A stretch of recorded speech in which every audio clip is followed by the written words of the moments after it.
नमस्कार, आपके साथ मैं हूं विद्यानाथ झा। बिगन बोल्ड आप देख रहे हैं। महाकुंभ से पहले इन दिनों संभल मंथन चल रहा है। मंदिर पर मंदिर मिल रहे हैं। ऐसा लग रहा है मानो जमीन के नीचे पूरी सनातन नगरी दबी हुई। हिंदू सम्राट पृथ्वीराज चौहान की संभल नगरी योगीराज में साक्षात सबके सामने है। तो सवाल है कि इतने सालों तक इसे जमीन में किसने दबा कर रखा। संभल को लेकर लिस्ट बहुत लंबी है। अब तक क्या क्या मिला है और आगे क्या क्या मिलने की उम्मीद की जा रही है, देखिए बिगन बोल्ड की पहली एक्सक्लूसिव रिपोर्ट।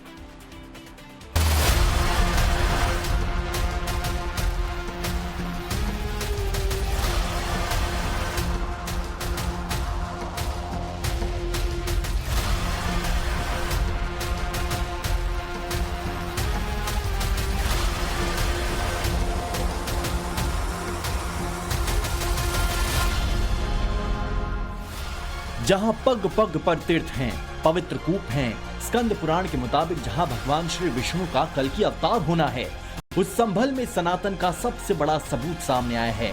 और ये सबूत सीधे सीधे हिंदुस्तान के आखिरी हिंदू सम्राट से जुड़ा हुआ है। हिंदू मान्यताओं में ये मंदिर सतयुग से विद्यमान है। तीर्थनगरी संभल के 68 तीर्थों में से एक है। मंदिर का जिक्र स्कंद पुराण में है, लेकिन इस मंदिर के साथ अखिलेश राज में हुआ बहुत बड़ा छल, उस छल के बारे में भी बात करेंगे। पहले चंद्रेश्वर महादेव मंदिर का महात्म्य आप जान लीजिए। संभल के अंदर अगर आप आएंगे तो संभल में कई सारे प्राचीन मंदिर आपको देखने को मिलेंगे। 68 तीर्थ हैं, 19 कूप हैं। इसके अलावा कई सारे सराय भी संभल के अंदर देखने को मिलते हैं। लेकिन संभल के अंदर चंद्रेश्वर महादेव मंदिर में भी हम मौजूद हैं और चंद्रेश्वर महादेव मंदिर की अलग एक कहानी है।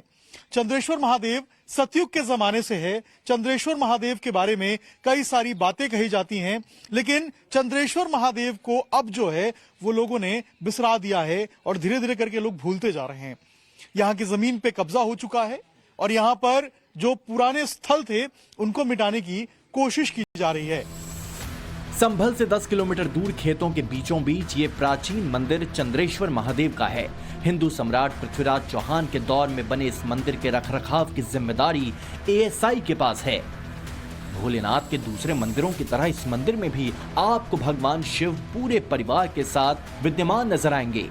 गर्भगृह में शिवलिंग है। शिव परिवार के पीछे बजरंग बली की एक विशाल प्रतिमा मौजूद है। लेकिन इस मंदिर का आर्किटेक्चर यानी वास्तुकला को लेकर दावा बहुत बड़ा है। दावा यह है कि इस मंदिर में जो भी कलाकृति बनी है वो बिल्कुल संभल की विवादित शाही जामा मस्जिद में दिखते हैं, जिसे हिंदू पक्ष हरिहर मंदिर मानता है। अगर इस मंदिर के स्थापत्य की आप बात करेंगे, इस मंदिर के स्ट्रक्चर की बात करेंगे, तो लोग ऐसा कहते हैं कि इस मंदिर का स्थापत्य, इस मंदिर का जो स्ट्रक्चर है वो आपको खग्गूसराय के मंदिर से मिलता जुलता मिलेगा। इसके अलावा इस मंदिर का स्थापत्य लोग ऐसा बताते हैं कि शाही जमा मस्जिद के अंदर मौजूद जो गर्भगृह है उसके भी यहां से मिलता हुआ नजर आता है। अब उनका आधार क्या है वो समझिए।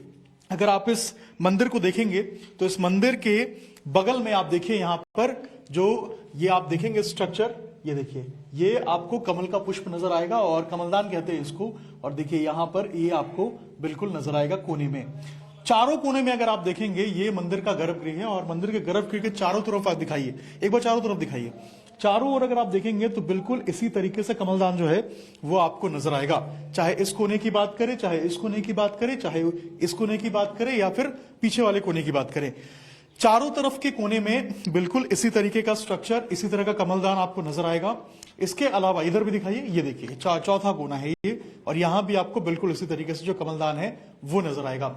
इसके अंदर अगर आप देखेंगे, इसके अलावा ऊपर की तरफ तो जो गुंबद है, गुंबद में बिल्कुल इसी तरीके से यहां पर जो ये आपको घंटा नजर आएगा। ये देखिए, ये बिल्कुल झूमर जहां पे शाही जामा मस्जिद में टंगा हुआ है वहां बिल्कुल इसी तरीके से ये जो चैन है ये इसी तरीके से नीचे आती है। और सेम जगह पर ऐसा लोग कहते हैं कि शाही जामा मस्जिद के अंदर भी बिल्कुल इसी तरीके से जो चेन है वो लटकती हुई नीचे आती है।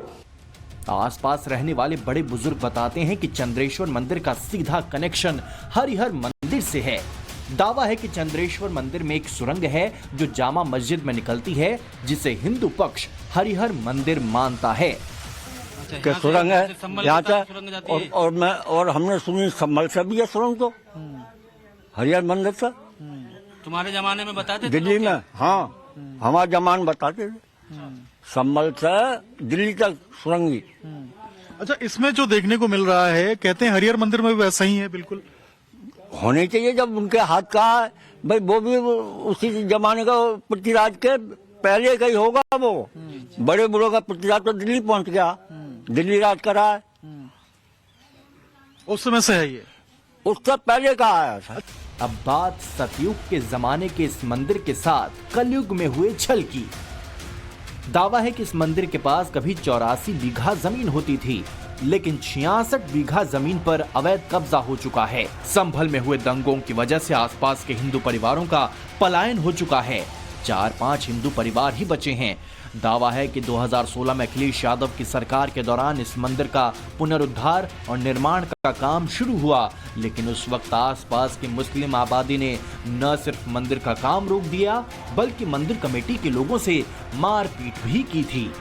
तो ये क्या, ये जमीन पे कब्जा है, क्या है, क्या इतिहास है इसका? इसका इतिहास ये सब प्रधान ने पट्टे काट दिए। कितना जमीन था ये? करीब ऐसी होगी 12 बीघे हो, 10 बीघे हो। इसके तो अभी हमारे सामने पट्टे काटे। आपके सामने ही कटा है? हाँ, हमारे सामने कटा। तो फिर ये कैसे हो गया ये सब? ये पट्टे नेकपाल ने काटा था। लेखपाल ने काट दिया? हाँ, प्रधान कहने से। और उस समय इस कितने जमीन था टोटल? टोटल 84 बीघे पहले तो। और अब कितना बच गया है? अब 18 बीघे बची है। तो आप लोगों ने विरोध नहीं किया कि भाई ऐसे कैसे? अब हमें सपा सरकार चल रही है, हमारे विरोध चल कर रहा है उस टाइम पे। अच्छा, यहाँ कहते हैं कि एक वक्त में FIR भी हो गया था, इसको तोड़ दिया गया था मंदिर को। हाँ, जब तोड़ दिया तो सपा सरकार, जब भी सुनवाई न हुई हमारी। चंद्रेश्वर मंदिर में 2016 की घटना के बाद पुलिस ने मुकदमा दर्ज किया था, लेकिन कोई कार्रवाई नहीं हुई और आज भी मंदिर का निर्माण रुका हुआ है।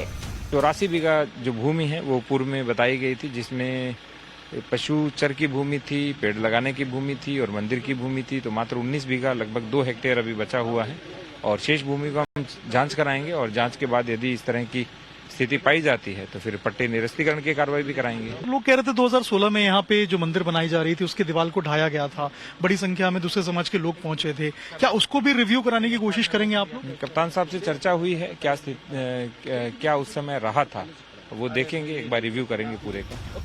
अब इस प्राचीन मंदिर का पृथ्वीराज चौहान के साथ कनेक्शन जान लीजिए। इस मंदिर के पास एक चंदन का बाग हुआ करता था। कहते हैं इसी बाग में पृथ्वीराज चौहान की बेटी बेला झूला झूलने आती थी। ये पृथ्वीराज चौहान का बनाया था और यहाँ चंदन बगिया थी उसकी। वो चंदन बगिया में उसकी लड़की बेला यहाँ पूजा करना आती थी और झूला झूलने में। संभल में ऐसी कई जगहें हैं जो पृथ्वीराज चौहान और उनकी बेटी बेला के कनेक्शन की गवाही दे रही हैं। नखासा इलाके में टीले पर बनी ये बुलबुली मस्जिद है। चंद्रेश्वर मंदिर से इसकी दूरी महज 10 किलोमीटर के आसपास है। इस इलाके में रहने वाले लोग इसे बेला की थान के नाम से जानते हैं।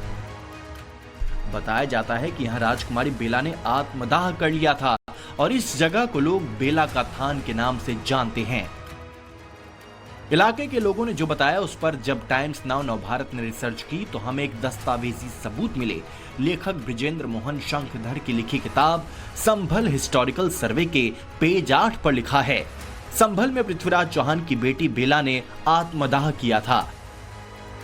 दरअसल संभल की धरती को सम्राट पृथ्वीराज चौहान की राजधानी भी कहा जाता है। इससे पहले संभल में पृथ्वीराज चौहान की बावड़ी भी मिल चुकी है। ये बावड़ी भी जामा मस्जिद से महज 2 किलोमीटर की दूरी पर है।